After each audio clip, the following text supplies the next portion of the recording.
Welcome, everyone. I'm Ryan Michaels, and this is The Bridge Through Time, a new series from the Berwick Bridge broadcast. Now, despite the name, we're not actually going to be traveling through time. We're traveling through records, through emails, timelines, and public documents, through the moments that most people never get the opportunity to see connected together. Because most public stories are experienced in fragments: a post here, an email there, a meeting someone couldn't attend, a response that arrives weeks later. Most people only see pieces of the story. But what we're doing here is different. We're reconstructing the timeline. We're building the bridge between what happened and what people understood at the time. Not to rewrite history, not to speculate, but to examine the record, to connect the dots, and to ask one simple question: how did we get here? Because understanding doesn't happen by accident. Sometimes it requires stepping back and looking at the entire timeline.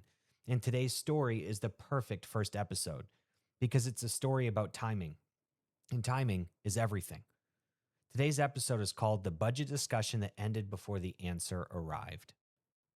And by the end of this episode, you're going to see how a simple question asked before a public discussion wasn't answered until after the discussion had ended, after the budget process had continued, and even after residents had already had the ability to vote. So let's travel back to where this story began. So if I can get this right, switching to my next scene, this is where it all began. The Berwick Public Library announced a public budget discussion with the town manager, Arthur Capello. May 14th, 6 p.m. And this detail matters because this discussion took place before residents were asked to vote on the budget. This was one of the opportunities for residents to learn about the proposed budget before making that decision. When I saw the announcement, I wanted to participate, not watch later, but participate. Now let's look at this actual post together. So if I can point correctly here, there's the post. And as you can see, it says from the Berwick Public Library, Town Manager Arthur Capello will be at the library on Thursday, May 14th at 6 p.m. to answer budget questions. So again, at the bottom of that post, shows Thursday, May 14th at 6 p.m. Take a moment again to observe the date. Look at the purpose of this event. Look at who's going to be there. Now let's look at my comment. And I think that's right down below. See where the camera is? Yeah, down below. And it says, from me, Ryan Michaels, on this Facebook post: will this be live streamed with an option for Zoom? I currently don't have means for transportation, but I would love to still participate. That was my comment. I just read it exactly as I wrote it. Now that's important because that's the entire question. It's not a complaint. It's not an accusation. It's not a legal threat. It's not a FOA request.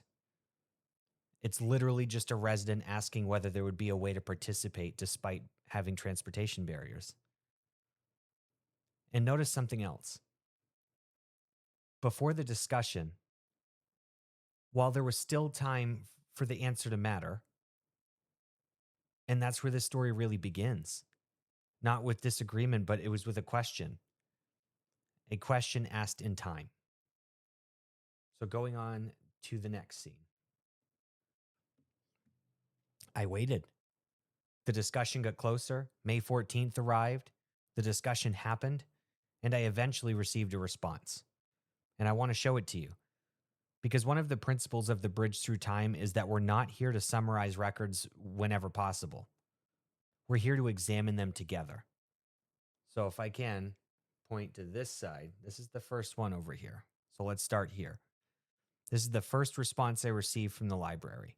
I'm going to read the relevant portion right now, which is practically all of it. You see up at the top in the gray, where it says Town Manager Arthur Capello will be at the library. That's the actual post I just showed you in the previous slide, and they had responded to that post through this messenger and said, "Hey, Ryan, sorry for the delayed response. The program was filmed by the Berwick Community Media and will be posted on the town's YouTube channel shortly. Emma." Now, again, I appreciate this response. I do. And the issue wasn't that they answered. The issue was when the answer arrived. Because at this point, the discussion had already happened. The opportunity to participate had already gone. So now I responded, and that's going to be in, where's my hand? I'm so disoriented with this camera and the screen. Forgive me. But this blue over here is my response. I'm going to read that for you now. Try to swing this over so I get closer. I don't have my glasses and I can't read. But I said, "Hi, Emma. Thank you for getting back to me. I appreciate the response and I understand that the event was recorded. However, my original question was specifically asking whether there would be a live stream or Zoom option so I could participate in real time despite not having transportation. By the time I received this response, the event had already passed, which unfortunately meant I was unable to meaningfully participate or ask questions during the discussion itself." And then up at the top of the screen, it continues, "I wanted to raise this respectfully because accessible virtual participation options are important for community members who may face transportation, disability, financial, or other barriers attending in person. I hope future town discussions can include a live remote participation option or at least timely communication about whether one will be available. Thank you again." So that's what I had said. And again, pay attention to what I'm saying there. I'm not complaining about the recording. I'm explaining that my original question was whether there would be a live stream or Zoom option so that I could participate while the discussion was actually happening. But because participation after the fact isn't participation, and those are two very different things. So if you look at the other side of the screen, this side, this is the part that really stands out. So let's read this response together. So the blue you can see is the tail end of what I just read to you. And then their response says, "Hey, Ryan, I am more than happy to pass along that request to Arthur Capello, the town manager. We certainly understand the importance of virtual participation. If you would like to reach him directly, here's the contact information. Town manager at berwickmaine.gov, 207-698-1101, extension 111. Thank you for bringing this up. Emma." Pay attention to this sentence. We certainly understand the importance of virtual participation. Immediately, there was no argument, no resistance, no lawyer, no legal analysis. There was just understanding. And then they directed me to the town manager, Arthur Capello. They even provided his direct contact information. So naturally, I followed their recommendation and I contacted the town manager, Arthur Capello. And then, nothing.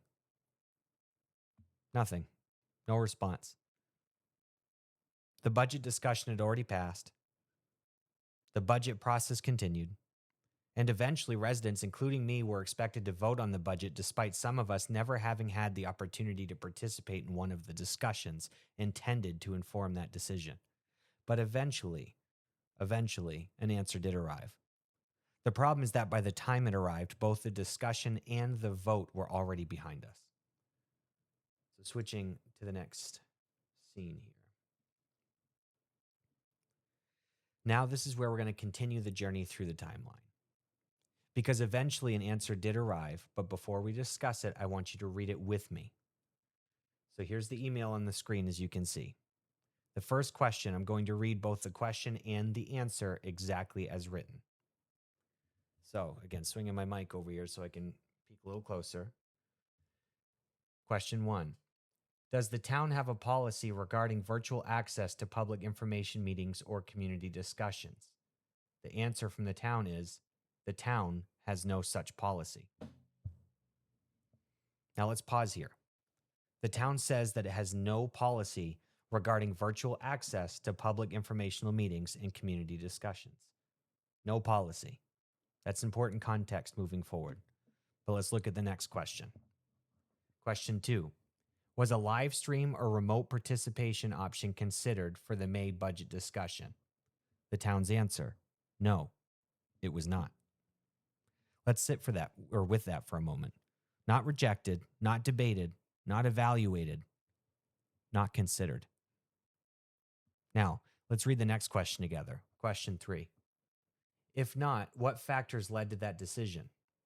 The town's answer, it was not a topic of consideration, as the town does not have the ability to live stream outside of the municipal building. And again, looking at that, it says, I quote, "It was not a topic of consideration." That's a very important statement. Not that it was considered and found impractical, not that it was considered and deemed too expensive, it just simply wasn't considered. So, looking at question number 4, does the town intend to implement or explore virtual participation options for future public forums?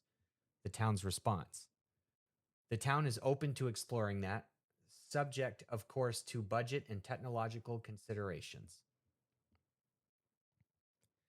To the town's credit here, they do say they're open to exploring virtual participation in the future. And honestly, I hope that they do, because this really, truthfully, isn't just about me.